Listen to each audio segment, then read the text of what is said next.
Is your Mobile Legends stuck at 100% loading?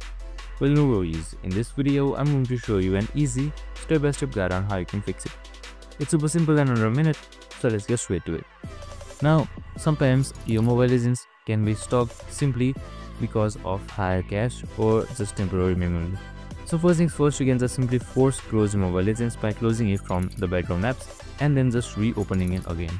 It will sometimes fix it. Now if it still doesn't fix, make sure your Wi-Fi connection is good.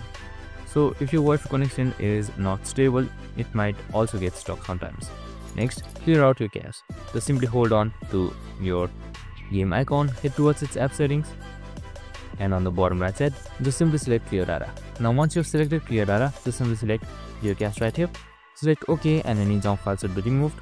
And once that is done, you can just simply restart your application or start your game, so it should work. And that's it. Super simple and easy. I hope this video helped.